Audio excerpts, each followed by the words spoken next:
اعوذ باللہ من الشیطان الرجیم، بسم اللہ الرحمن الرحیم۔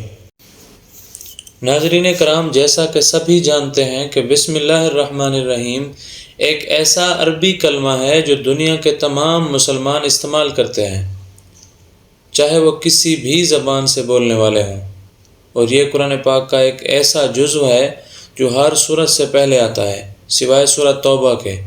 لیکن ترقی کرتی اس دنیا میں کچھ لوگ ایسے بھی ہیں جو شارٹ کٹ کے طور پر بسم اللہ الرحمن الرحیم کو 786 لکھنا پسند کرتے ہیں۔ ناظرین کرام، بات یہیں تک ختم نہیں ہوتی۔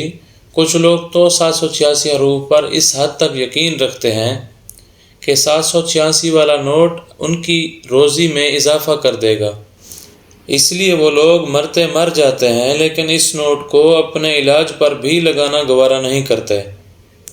اب سوال یہ پیدا ہوتا ہے کہ 786 کو بسم اللہ الرحمن الرحیم کہا جا سکتا ہے کہ نہیں، اور کیا نبیوں یا صحابیوں نے کبھی 786 کا استعمال کیا ہے؟ ناظرین کرام، قرآن پاک کی سورۃ نمل میں اللہ تعالیٰ سلیمان علیہ السلام کا واقعہ بیان کرتے ہوئے ارشاد فرماتا ہے، وہ عورت بولی، میری طرف ایک عزت والا خط ڈالا گیا ہے جو سلیمان علیہ السلام کی طرف سے ہے، اور جو بخشش کرنے والے مہربان اللہ تعالیٰ کے نام سے شروع ہے۔ ناظرین کرام، اس آیت مبارکہ میں ہمیں خطوط و خطابت کے آداب سکھائے گئے ہیں کہ جب بھی کوئی خط لکھو تو ایسے سلیمان علیہ السلام کی طرح بسم اللہ الرحمن الرحیم سے شروع کرو، چاہے یہ خط کسی کافر ہی کو کیوں نہ لکھا جائے۔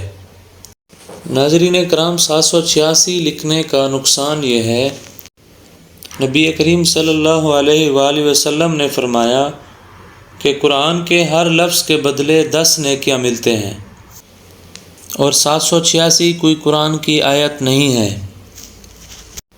اس کے علاوہ بسم اللہ الرحمن الرحیم قرآن کی ایک مکمل آیت ہے، اور دیکھا جائے تو بسم اللہ الرحمن الرحیم کے ٹوٹل 19 حروف بنتے ہیں۔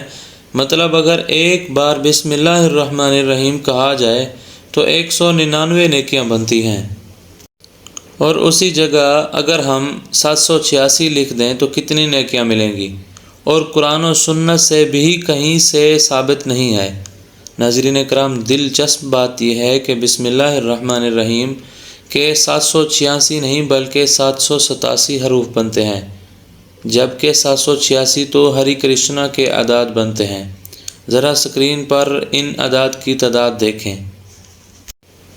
ناظرین کرام، بسم اللہ کے ٹوٹل 168، الرحمن کے ٹوٹل 330 اور الرحیم کے 299 اعداد بنتے ہیں، مجموعی نمبر 787 بنتے ہیں ٹوٹل۔ خواتین و حضرات، آپ نے بسم اللہ الرحمن الرحیم جو 787 بنتے ہیں کہ حروف کی تعداد تو دیکھ لی۔ ناظرین، بالفرض اگر مان بھی لیا جائے کہ بسم اللہ الرحمن الرحیم کے اعداد 786 بنتے ہیں، جیسا کہ بہت سارے لوگ اس پر ابھی بھی اصرار کریں گے، لیکن 786 کو ہندو ہری کرشنا اور مسلمان بسم اللہ الرحمن الرحیم پڑھ لیں گے۔ اسی طرح اور بھی کئی الفاظ بنتے ہیں، لیکن بسم اللہ الرحمن الرحیم کا اور کوئی معنی بھی نہیں بنتا۔ اس سے معلوم ہوتا ہے 786 لکھنے سے بہت سی قباحتیں ہوتی ہیں۔ ہم امید کرتے ہیں کہ آپ کو ہماری یہ چھوٹی سی کاوش اچھی لگی ہوگی۔ کل ایک نئی ویڈیو کے ساتھ دوبارہ حاضر ہوں گا، تب تک کے لیے اجازت دیجیے۔ دوستوں، اپنے رشتہ داروں اور گرد و نواح کے تمام لوگوں کا خیال رکھیے گا۔ اللہ حافظ۔